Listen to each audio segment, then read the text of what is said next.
Paz a vosotros.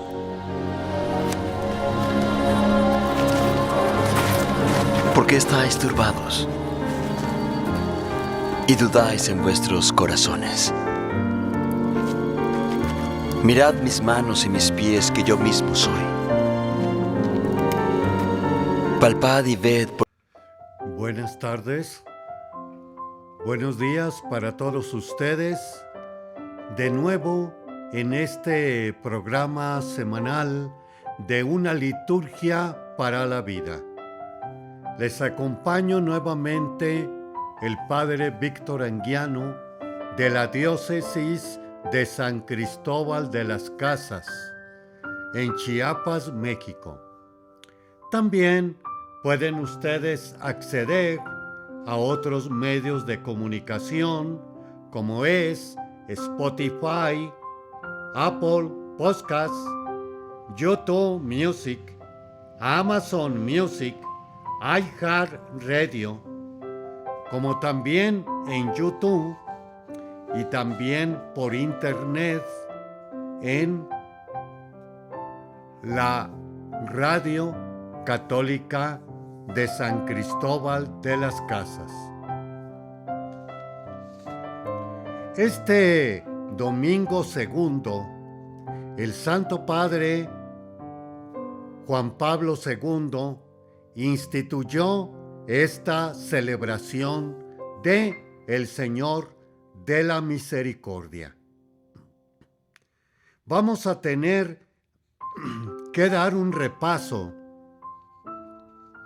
a la Torá como a los profetas en el Antiguo Testamento, ya que la primera lectura nos está hablando que todos los creyentes solían reunirse por común acuerdo en el pórtico de Salomón. Esta reunión o grupo, mejor dicho, primero, estaba bastante arraigado en las costumbres israelitas. Y dentro de esa costumbre viene siendo precisamente que tenían el templo como centro de su fe. Pero para ahondar más en la misericordia, recordemos que tanto los 10 mandamientos como los 613 tenían bastante razón o fin de poder ser un solo pueblo, y que este pueblo primero ante la humanidad fuera precisamente modelo, parámetro de los demás pueblos y culturas de aquellos tiempos. También si ahondamos en el Antiguo Testamento, habría otros elementos más, como viene siendo el año sabático y el año jubilar. El año sabático era la finalidad dejar descansar la tierra. El año jubilar, el año de la gracia, el año del Señor, el Yom Kippur, era el 7 por 7, 49. El año 50 tenía la característica de los presos quedaban totalmente liberados. Las tierras no se vendían, se rentaban, porque el año 50 regresaban a su heredero o propietario original. Los que estaban desterrados regresaban a la familia. Las deudas quedaban completamente saldadas. Mas también encontramos que a la hora de ir a la cosecha, alrededor del terreno no se tenía que cegar o también recoger el fruto, porque era para el forastero que pasaba por ahí y podía así alcanzar o agarrar para seguir su camino. Igualmente, en la cosecha, el fruto caído no se levantaba, era para el pobre.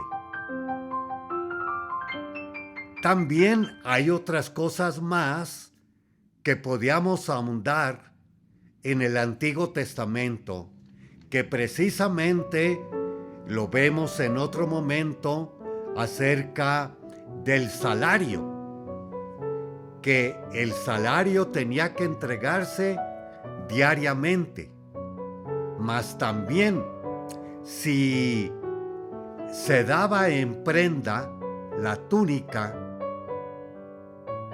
tenía que regresársela, porque era su cobija. Todos estos datos que comento, recordemos que eran toda una vida pues bastante solidaria, fraterna y unida. No hay que negar también, por otro lado, que esto viene siendo el gran ideal que desafortunadamente no se cumplió al 100. Pero sí estaban todos estos elementos que, de nuevo, tenían que servir de ejemplo para la restante humanidad. Ahora, ¿de qué nos habla el Evangelio? Nos habla de esta misericordia. Recordemos, el Señor es compasivo y misericordioso, lento a la ira. O también, sean misericordiosos como su Padre Celestial es misericordioso, que hace llover sobre buenos y malos, y cae el sol sobre justos e injustos. La palabra, también misericordia, está unida, formulada, compuesta por 3 palabras en latín: misericorde dare, y tomémoslo al revés: dar con el corazón al miserable, como hemos notado anteriormente. Que también, ojo, al final o en el juicio final o la prueba final, tuve hambre y me distes de comer. Tuve sed y me distes de beber. Enfermo y en la cárcel y fuiste a verme. Desnudo y me vestistes. Todas unas obras de misericordia. Vamos a hacer un pequeño espacio y regresamos en unos momentos. Le esperamos.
continuamos con esta segunda parte de una liturgia para la vida.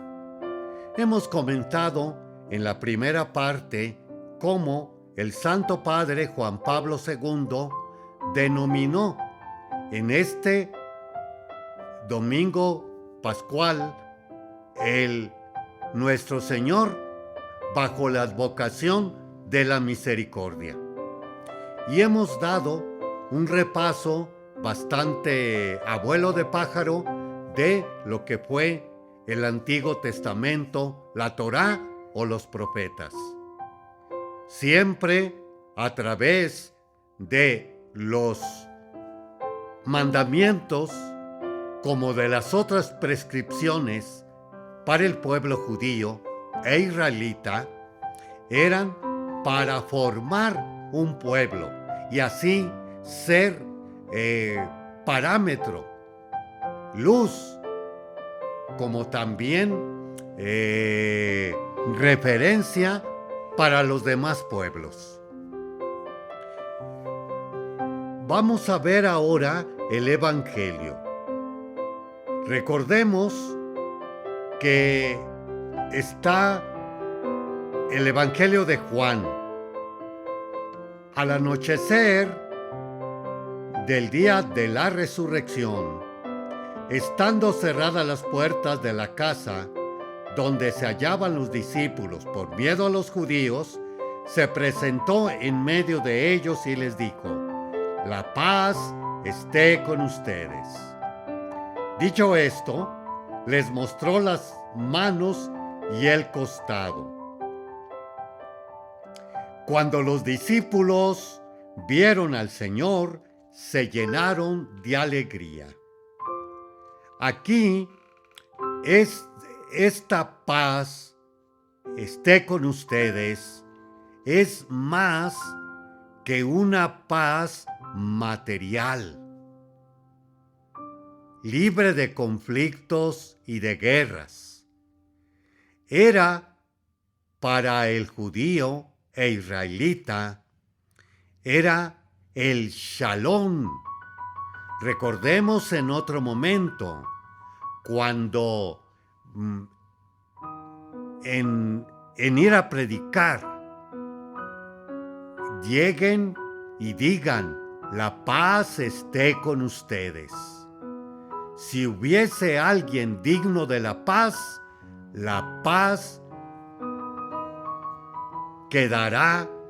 Si no, despídanse y adviértanles, sacudiéndose el polvo de los pies y diciéndoles: otros sí están trabajando en la construcción, como comentábamos al principio. Shabbat Shalom. Ahora, ¿qué más vemos aquí? Que precisamente el Señor no le recrimina el haberlo dejado solo, sino que, segundo momento, de nuevo, la paz esté con ustedes. Luego viene el envío. Como el Padre me envió, también los envío yo. Luego, reciban al Espíritu Santo.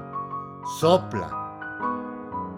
Luego viene con una misión específica tras el soplo del Espíritu Santo, el Roaj, que lo vemos en el Génesis, cuando precisamente Dios crea al hombre y sopla sobre sus narices y toma así precisamente vida Adán. Y aquí está también una cosa bastante importante. A los que les perdone los pecados, les quedarán perdonados. Y a los que no se los perdonen, les quedarán sin perdonar.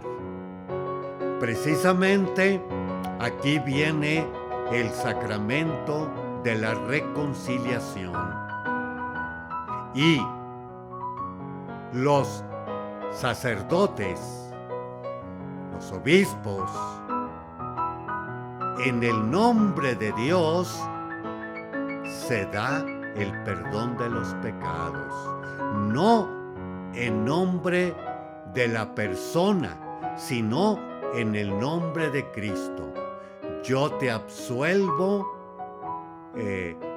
Una de las absoluciones vienen siendo el Dios Padre Todopoderoso, que envió a su Hijo al mundo para reconciliarlo, y al Espíritu Santo, que nos hace discernir el bien y el mal, y a través del ministerio de la Iglesia, te absuelvo de tus pecados en el nombre del Padre, del Hijo y del Espíritu Santo. Entonces, no somos por cuenta propia, sino en el nombre de Dios, como también el bautismo. Yo te bautizo en el nombre del Padre y del Hijo y del Espíritu Santo. Aquí vemos pues la gran misericordia que, valga decir, cuántos y cuántas millones, mínimo miles, recibieron el sacramento de la reconciliación en esta semana, tanto previa a la Semana Santa como en la Semana Santa. ¿Cuántos también se bautizaron, confirmaron o hicieron su primera comunión? La gran misericordia de Dios hacia ellos que se acercaban. Igualmente está también al final del Evangelio Tomás. Le invita: acerca tus dedos a las señales de mis clavos, tu mano en mi costado, y no seas incrédulo, sino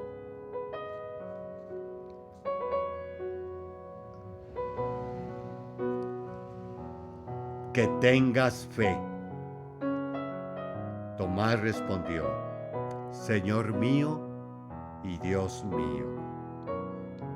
Y una bienaventuranza: dichosos los que creen sin haberme visto.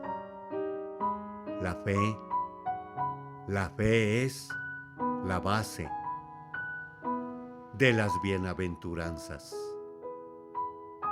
la base también de nuestro caminar, porque creyendo en Él haremos de esta vida la razón,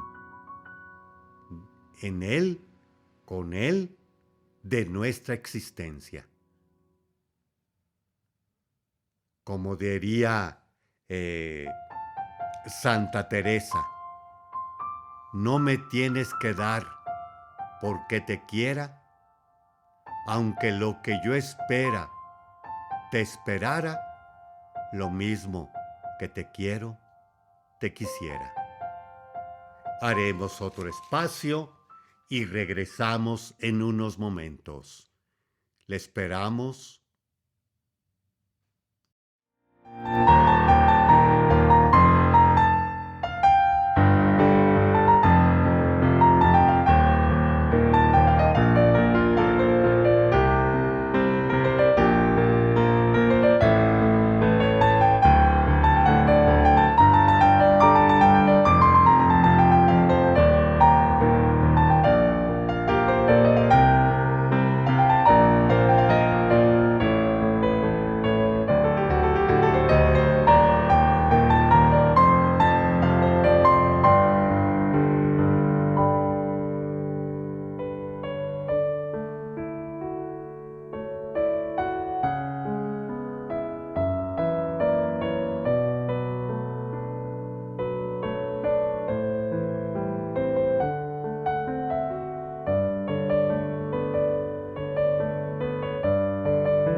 Continuamos con esta tercera parte de una liturgia para la vida.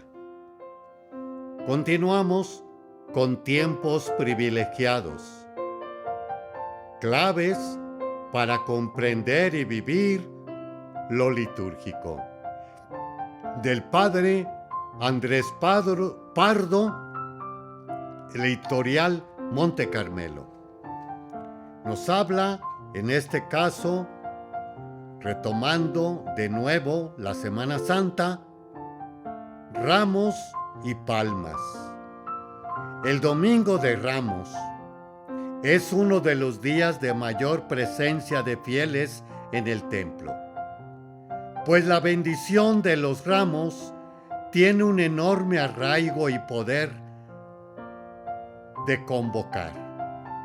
Es el día en que los niños se sienten más protagonistas en la liturgia de la Semana Santa, participando activamente en la procesión de ramos. Pero nos podemos preguntar, ¿la gran afluencia de fieles significa que todos los que participan comprenden verdaderamente el sentido de esta solemne procesión en honor de Cristo Rey? No es razón suficiente el ir a la iglesia solamente para que se bendiga el ramo de laurel o de palma que luego se lleva al cementerio, se deja en la casa o se coloca como amuleto religioso en los establos. Es oportuno orientar la atención y la piedad cristiana para descubrir el centro de la liturgia en este domingo y para que la procesión de ramos no se quede en un gesto religioso infantil, ni en una reconstrucción histórica. Esta procesión únicamente tiene sentido en la fe en el Mesías, anunciado por los profetas, reconocido como el Rey verdadero de Israel, que viene a traer al mundo la salvación y la paz. La procesión de ramos, procesión litúrgica, indica en el misal romano, tuvo su origen en Jerusalén, donde era fácil reconstruir los acontecimientos importantes de la historia de la redención de los hombres en los mismos lugares en que Cristo había vivido los últimos días de su vida. Ya al principio del siglo V, la peregrina Eteria nos revela la liturgia propia de este día en la Ciudad Santa y que esencialmente consistía en una procesión que bajaba al caer la tarde del Monte de los Olivos para ascender hacia la ciudad. Los principales participantes eran el obispo, que representaba visiblemente al Señor, y los niños, que llevaban ramos de palmas y olivos, mientras que el pueblo iba respondiendo a los himnos y a las antífonas con el estribillo: bendito el que viene en el nombre del Señor. La procesión de ramos empieza a aparecer en las liturgias occidentales en el siglo VIII. Antiguamente se inscribían en el cuadro de toda una ciudad donde solamente había una única procesión, que partiendo del lugar donde habían sido bendecidos los ramos, se dirigían con todo el clero y el pueblo a la iglesia principal, después de haber pasado por la estación, es decir, el sitio donde se encontraba Cristo, representado por la cruz, el Evangelio, la imagen del Salvador, o también la misma persona del obispo. Después de varias reformas del rito a través de los siglos, nos encontramos con una liturgia muy breve y sencilla que ha simplificado la dramatización. La procesión constituye ciertamente un bello homenaje a Cristo Rey, considerando el rito de los ramos a la luz del misterio pascual. Los ramos y las palmas sirven para rendir homenaje a Cristo, cuya realeza mesiánica vamos a celebrar. En este domingo hay que aclamar su soberanía sobre todo el universo. Hay que gritar nuestra esperanza. Debe ser una procesión profundamente distinta a todas las demás de la Semana Santa. No se debe ir a ella andando lentamente, con los ojos bajos, con aspecto triste y compungido. Se deben llevar los ramos y las palmas en alto, cantando con entusiasmo el hosana, pues se trata de dar gloria a Jesucristo en el momento en que se inaugura la gran semana, durante la cual será conmemorada la pasión festejada, la resurrección, en la noche pascual, en la que toda la comunidad cristiana renueva su compromiso bautismal. La escena evangélica que se revive lleva consigo una toma de conciencia y una actitud de vida en la que se incorporan los problemas del mundo actual y las preocupaciones de la Iglesia, sabiendo que Cristo es, sin triunfalismos banales, el mensajero de la paz, el redentor de los hombres, el salvador del mundo. El Domingo de Ramos es la conmemoración de la entrada de Jesús en Jerusalén y al mismo tiempo el acto solemne por el cual los cristianos se unen a su Salvador para acompañarle en su vía dolorosa, valorando la victoria de la cruz, aceptando el gozo de la resurrección y esperando la efusión del Espíritu Santo. Los ramos, las palmas en nuestras manos deben ser signos de fe. La procesión es un símbolo de nuestra peregrinación sobre la tierra, a la vez que un homenaje al Salvador hacia cuya gloria nos encaminamos. Recordemos que las ramas de olivo, del olivo, flor blanca y de fruto morado, contiene toda la esencia del gran misterio pascual, del Viernes Santo y de la resurrección. Haremos otro espacio y regresamos en unos momentos. Le esperamos.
continuamos con esta última etapa, parte de Liturgia para la Vida.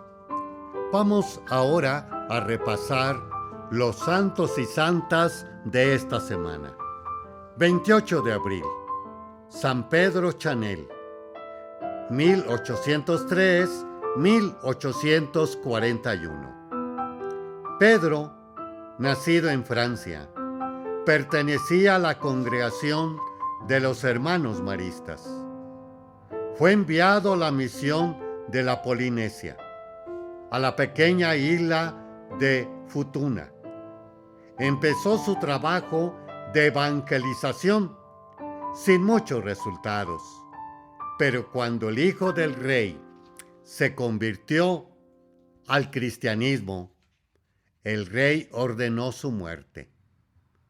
Pocos días antes de su martirio, aseguró que el cristianismo ya estaba implantado en la isla y que no moriría. Y tenía razón. Él no vio los frutos de sus esfuerzos, pero al poco tiempo de su muerte, todo el pueblo abrazó la fe católica. La vida de Pedro nos anima al convencimiento de que el fruto de cualquier acción no se debe al propio esfuerzo, sino a la gracia de Dios, que usa a las personas como sus instrumentos.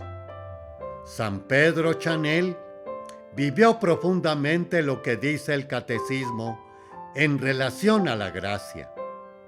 La caridad de Cristo es en nosotros la fuente de todos nuestros méritos ante Dios. Número 2011.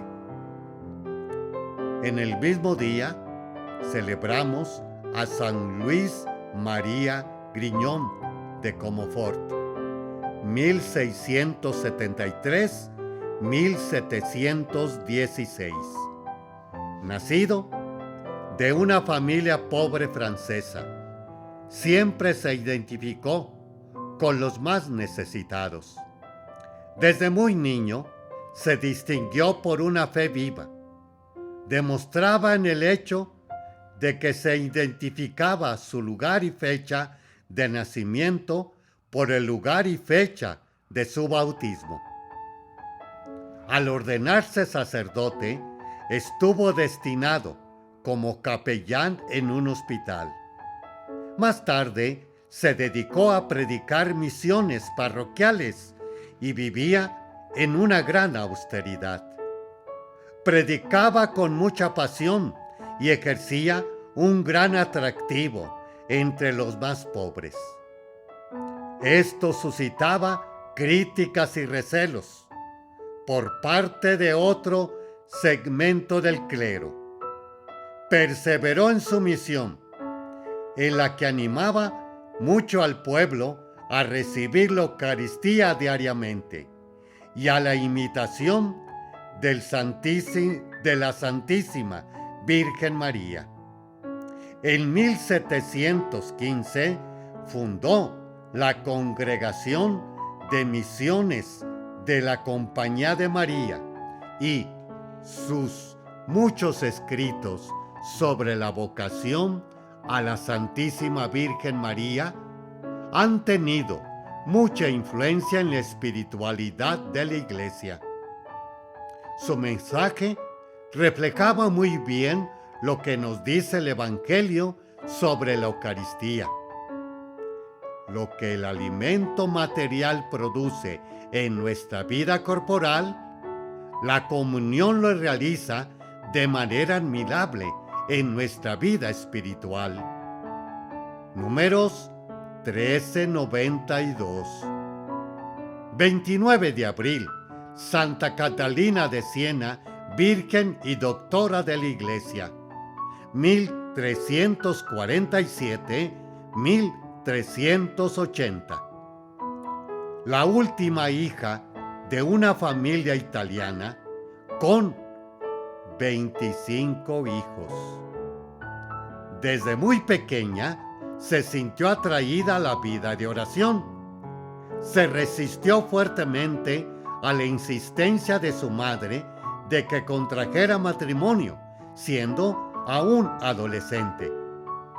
A los 15 años se unió a las terciarias dominicas y siguió viviendo en el hogar familiar y haciendo desde allí muchas obras de caridad. Pero también se sintió muy atraída a la acción por la justicia en la sociedad y en la iglesia. Luchó por la reforma de la iglesia y por el regreso del Papa de Aviñón a Roma. El número de cartas que escribió al Papa, a obispos y a poderes políticos alcanzan las 382 cartas. También escribió su famoso diálogo de la Divina Providencia, hablando sobre todo en que Dios nos creó a su imagen y semejanza. El Catecismo cita a Catalina en un pasaje de alabanza al Creador. Por amor lo creaste, por amor le diste, un ser capaz de gustar tu bien eterno. Número 356. 30 de abril. Pío V, Papa, 1504-1572. Era un fraile dominico, ordenado en Bolonia, Italia, donde fue profesor y provincial de la orden. Fue nombrado cardenal e inquisidor general para todo el mundo católico. Elegido papa en 1566, fue uno de los más importantes líderes de la reforma de la Iglesia, particularmente en las áreas de la liturgia y la vida moral. Fue conocido como el Papa de la Contrarreforma por su enorme trabajo de reforma de la liturgia. Impulsó la revisión del breviario y el misal. Autorizó la edición crítica de las obras de Santo Tomás de Aquino y promulgó el Catecismo Romano y las enseñanzas de la Iglesia. En el Concilio de Trento tenía una gran preocupación por la expansión del protestantismo, así como la amenaza turca que se cernía sobre Europa. Pío V logró una alianza entre España y Venecia, que culminó en la derrota turca en la batalla de Lepanto. Para celebrar la victoria, se instituyó la fiesta de Nuestra Señora de la Victoria, que más tarde se denominó Nuestra Señora del Rosario. El Catecismo afirma el núcleo de la obra de los pastores de una manera que refleja bien el trabajo de Pío V. Así, se ha transmitido de generación en generación bajo la dirección y vigilancia de los pastores, el depósito de la moral cristiana. Número 2033. 1 de mayo. San José Obrero. Este es un día dedicado a la celebración del trabajo humano y de la clase trabajadora, aunque en la Unión Americana hay una fiesta especial en septiembre dedicada al trabajo. Pero en muchas partes del mundo la fiesta se celebra en este día y la Iglesia la puso bajo la protección de San José Carpintero. Padre adoptivo de Jesús y patrón de la Iglesia Universal. La Iglesia nos ha recordado muchas veces la dignidad del trabajo humano como colaboración en la obra de la creación. Nos habla el catecismo. El trabajo puede ser un medio de santificación y de animación de las realidades terrenas en el Espíritu de Cristo. Muchas gracias, hermanos y hermanas, por haberme dejado entrar nuevamente a sus hogares, deseándoles lo mejor de lo mejor para estas fiestas pascuales, y que, con la virtud de la misericordia, como nuestro Padre es misericordioso, lo seamos también nosotros. Y María Santísima, estrella de la evangelización, nos lleve al puerto final de la convivencia con Dios y con los bienaventurados. Feliz tarde y noche para todos.